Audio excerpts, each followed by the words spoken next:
Gotta trust and believe. You got it, you got it, you got it, you got it, you got it, you got it, you got it, you got it, you got it. So let nothing hold you down. Oh no, nobody can stop you now. What's up, everybody? I am Van Swan, and you are watching Conversation with Van.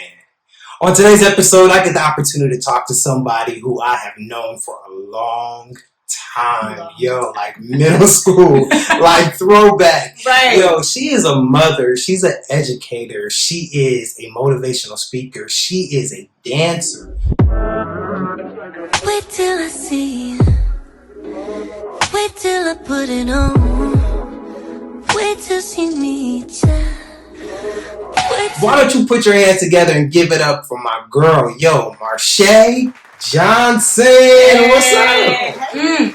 Man, just trying to stay positive through this COVID stuff, and trying to keep myself busy and kind of step outside the box because we're stuck in the house, and when you're stuck somewhere, you feel stuck and you kind of don't want to step out. Yeah. So I'm trying my best to kind of be level-headed and balance. Yeah. Balance everything right now. There's a lot going on, but it's crazy. It's crazy out here in these streets. It is. But look, take me back. I know you. But let's get the people. Let them get to know you. Take me back. So where are you from? First, I'm from San Bernardino. I'm from the 909, from the north end of San Bernardino. I grew up in the north end of San Bernardino. I was born in LA. My family's from Compton. Hello. My dad's from Compton. Moved out here in 89, 88, 89, and I've been out here since then. So. Yeah, I know San Bernardino like the back of my hand. Yeah. I've been here since the Carousel Mall used to pop up every day. Like, you know what I mean? Yeah, so all the picture spots exactly. So shout out to I lived on the north end, but shout out to Royal Valley High School. We were the first graduating class there. I wore it just for you. Oh my God. You 04, I'm 05. Oh my goodness. I wore it just because you can. I lost my class ring. Oh my God. Yes. Yep. Shout out to Royal Valley High School. Just even going to school on the west side just really opened my eyes into a lot of things, and just Royal Valley was black. You know what I'm saying? So much talent. Yes. Shout out to Mr. Wilkerson. Man, move his thing. Man. Miss Roundtree, the choir teacher. Yes. Those two people were very influential. Yes, very influential. Step. I learned step from Mook. My heart is beating for A-K-A. I learned dance from being in dance at a Royal Valley. I learned all of that at a Royal Valley. Shout out to Sam. Yeah, a lot of people who's doing a lot of different things, but that you're doing your thing too. But if I remember correctly, are you biracial? Yes, I'm Filipino and black. So tell me about that experience now, because we're in a crazy time where the climate is everybody's at war with each other, but this is somehow bringing us together, unity. But tell me, what was your experience growing up in a biracial family? Okay, so my grandmother, like I said, she's Filipino, and my mom is Filipino, my dad is black. So I grew up biracial, but I grew up around my black culture, my black side. It's not too much where I grew up on the Filipino side, my Filipino culture. None of my family members speak the language. My grandma understood it. My mom doesn't speak it. My uncles never spoke it. So I never had the opportunity, I guess, to, learn that culture. And I kind of blame my mom, because it's I know the food, I love cooking the food. Don't get me wrong. But, I wish I can learn more about that. And I too wish that I can go back to my roots. So I'm telling my mom, recently, we need to go to the Philippines. I want to experience that culture. And plus, I didn't grow up around other Filipino people. I grew up around my black people. And so, and I love it. I really do love it. Don't get me wrong. That had a racist point in my life where someone, didn't like me. Another Filipino lady, didn't like me because I was black, And too, my grandmother kind of growing up, I remember there was a black lady that used to live down the street. And she called her colored. And it was just not colored. Yeah, she called her colored. And that's how, and I guess that's just the society of how, with the way, where she was brought up, how it was. And I still didn't understand that. And I just look at my grandma, grandma, you can't call her colored, So I guess it was a transition type of, not a transition, but I guess it was some type of okay, I'm black. I am Filipino, like I am biracial, but I am ultimately black too. And of course I get that saying, oh, you ain't black. How does that make you feel though? It makes me feel like, when I hear that, it makes me feel like, I don't know. Like, I don't take it as a joke. I take it as I don't know. It's a touchy subject with me. I really don't talk about it too much when people say, like, you're not black, but also at the same time as I am black. You're black. My parents are black. I mean, my dad is black. My family is black. Like, and my mom grew up around black people. Right. So it's like, I don't, when they say that, it's just like, how can you tell me that I'm not black? Right. You know what I mean? Right. So, but yeah. Wow. That's crazy. Yeah. I can only imagine, like, and your daughter biracial as well. Yes, right? my daughter's biracial, yes. So that experience, what are you teaching her? What do you... So right now, I asked her recently, I was like, so babe, what color is your skin? She was like, I'm black. And I'm like, okay, and you should be very proud of that. You never let anyone tell you what you should be based on how they see you. You are black, and be beautiful in that, and embrace that of being black, and also embrace your cultures too. Like, I want to teach her that she's Filipino, even though she's a quarter Filipino. Like, she probably don't even know what the heck it means, but I want to embrace that and tell her, like, also embrace your Filipino side. Yes, you are black, part Filipino, and whatever your daddy is, Mexican, Indian, whatever, all of that. Yes, but embrace your culture, like, and I'm trying to get that out of my mom too. Like, she wants to cook around her the Filipino food around, so she knows, which is really, really good. So I appreciate that about my mom, like kind of bringing it out in her grandkids. That's dope. But listen, you're an educator. You're in education. So tell me a little bit about that. You 10 years. Oh my goodness, yes. So I've been with a charter school called Learn for Life. When I say they are amazing, they are amazing. Just 10 years. When I say that I found myself and I felt a purpose working with this company. And just a disclaimer, I am not a student. A lot of you may look at me and you may think, oh my God, I thought she was a student. I'm glad that I may look young, but I am most glad that I am blessed that I have not looked like what I've been through. Is we work with At Promise You. So I don't know, back in January of this year, the governor switched, you got it passed to change the actual, at-risk youth termination to At Promise You, because at-risk youth has a negative stigma behind it. And these students, like, some probably don't even like the traditional school. They want to do more private, independent study, one-on-one with their teacher, and that's totally fine. And I found myself in these students. Now, yes, I grew up on the north end of San Bernardino, but don't get that twisted. Right. I grew up in a dysfunctional family on top of that, too. Like, I grew up, mom on drugs. I grew up father in prison for 17 years, half of my life. And, having to balance that and go to school, it's very, very hard. When you have so much traumatic issues that are going on in your life, it is very hard for you to focus on school. Yeah. But I always commend my grandmother, who always had planted that seed in me. Is like, you're going to go to college, you're going to get a degree. Yeah. And I did that. And it just so happened that God had me go through so many of these experiences that I'm able to actually exude that working with these students at our school. So now... I graduated from Cal State San Bernardino, the school that my grandma said you're going to graduate from. I graduated from there in 2009, and then now I'm in my master's program, getting my master's in PPS school counseling. So I'll be a high school counselor, but I really want to do more of the social emotional work with these students, because yes, it's very, very hard to balance all the crap that you got going on at home and then try to put a poker face and go to school. Like, literally, that was me at Arroyo. I would literally, wouldn't have water. Wow. I wouldn't have gas. Wow. And I would literally go to school and act like I had all of that.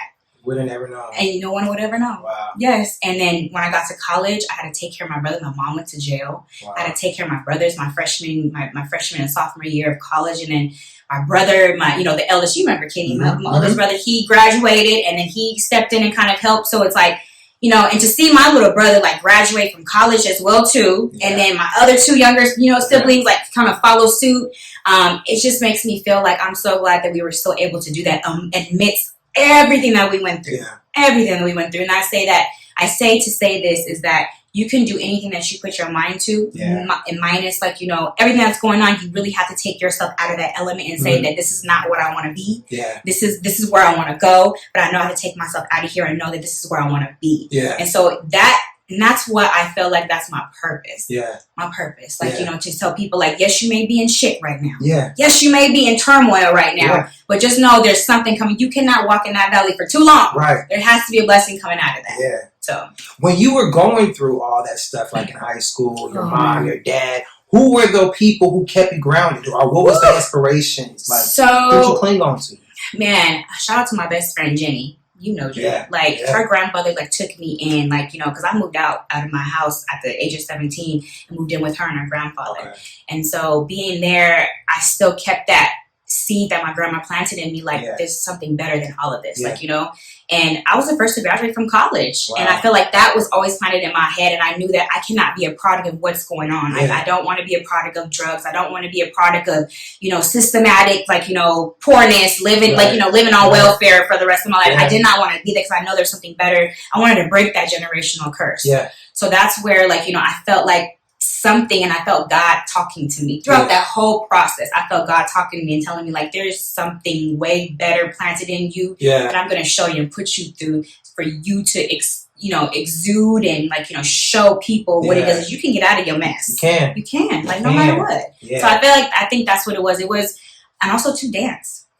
A dance took a lot of that, literally dancing. And I worked, since I was 15 years old and working. My mom didn't give me money for school. She didn't buy me money. She didn't give me money for clothes, for everything I worked hard for myself. And, sometimes you have to grow up. And I grew up at a young age.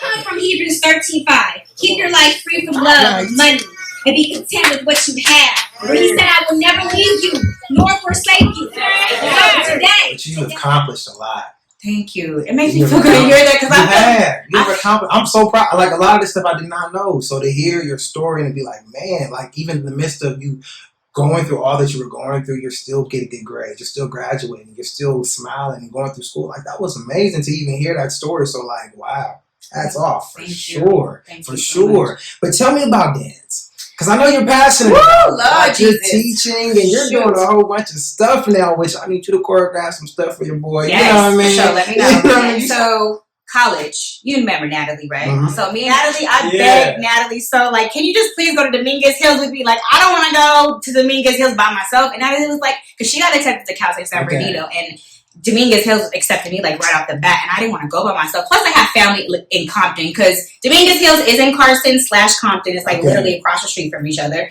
And I didn't want to go there by myself. And she came out there with me, and we ended up we danced together in high school. So we ended up dancing in college. We had a manager. We was going on auditions, and I loved dancing. And then, when you're young, you kind of feel like, this is what you want to do. But a part of me felt like, dang, I don't want to keep doing this. Yeah. So I took a huge break, and that's when I got into education. So recently, literally after I had my daughter, I love freaking dance. Shout out to Janet Jackson, Michael Jackson. I grew up on that.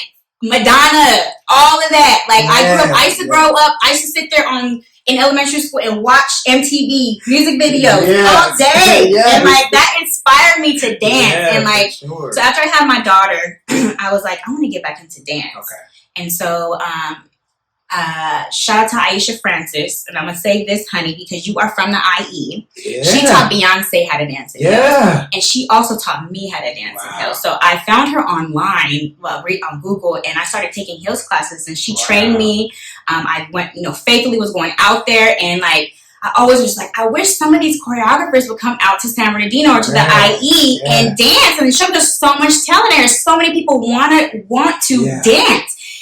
But they're well, I ain't driving out to LA. Mm-hmm. So I was but I am. So literally after I had my daughter, I would go out there at least twice a week and train and train in heels. My feet would hurt. I would come back at 12 o'clock at midnight, just tired from training, but I consistently did that. And so I just told myself man, I remember a couple of girls see my videos and they were why don't you teach out here? And I felt I wasn't worthy enough to do that. I felt I still, because I started so late, I still needed the training.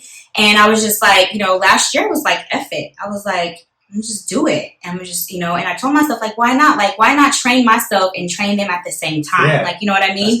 And so, and it wasn't really nobody at that time doing that out here. And so I randomly did it, and I did not know how much of a huge success it is.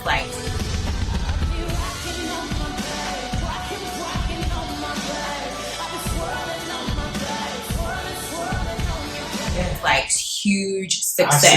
I did not know that there's going to be 40 girls in class and on a Friday night, and it makes me feel so good is because to having confidence is one of the biggest things that you can have, but also too exuding that and knowing that you feel sexy, because being a mom, you feel like, man, I used to be the SHIT back in the day, and if you have a baby, just like Cat Williams says, look what you did to me. And we forget that, we need to love ourselves more, because we give so much love to our kids that we forget to do for ourselves. So when they come to class, I tell them, ladies, queens, this is for you. Yeah. This is for you. Ain't nobody else in here but you. Ain't no man in here. Ain't no kids in here. This is you. Use this opportunity for you.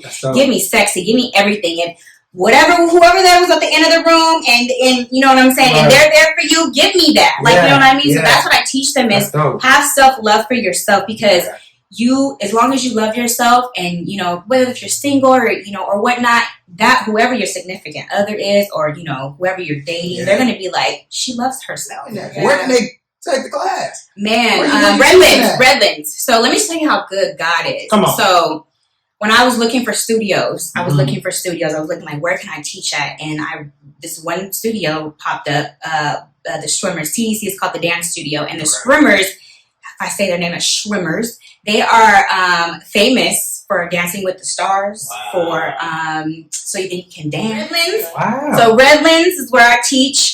Starting July the 7th, I will be teaching twice a week. So I'll be teaching a beginner heels classes. Okay. So for all of those that are just like, I've never danced in heels before, I don't know how to walk in heels, this class will be a fundamentals, literally like how to walk, how to balance, how to turn. We'll do floor sexy work. And then Fridays will be the beginner intermediate, where I'll film majority of the class, but it'll be choreo, and it'll be an addition to the Tuesdays class. But it's going to be more difficult stuff. But also, too, if you've been in my class before, you know that I'm going to be on your head. Because I have so much potential, and you have so much potential that I see in y'all. So, if you come on Fridays, be ready to bring it. Thank you so much for coming. Yeah, of course. We're having a conversation with Van. Thank you so much. I see that. Kimmy, girl, I love you, honey. When I see Kimmy, I say yes. Like, Kimmy out here doing her thing. She is doing so show me that video. I was like, yes. Like, I'm so glad you're doing this too. Thank you. Like, thank you for doing it. Thank you for highlighting the people like that live out here. Yeah, of course. I'm gonna say this right now. I'm gonna say this right now, that the IE is about to come up. Yeah, I feel it. Yeah, I feel like we're going through a restoration phase right now. There's so much talent out here. So if you have a dream, if you have something that you think that can fit right now, do that for sure for the IE. And thank you for pulling that out and showing that talent, because there's so much talent out there. Because LA about to be looking like, what? What? 909? What? Yes. So I'm so glad. Thank you for doing this. Of course. Like, seriously. Thank you so much. Thank you for doing this. For sure. This is amazing. Hey, remember, let nothing or nobody stop you from reaching your maximum potential. Be great. You know why? Because you are great. Yes. Peace.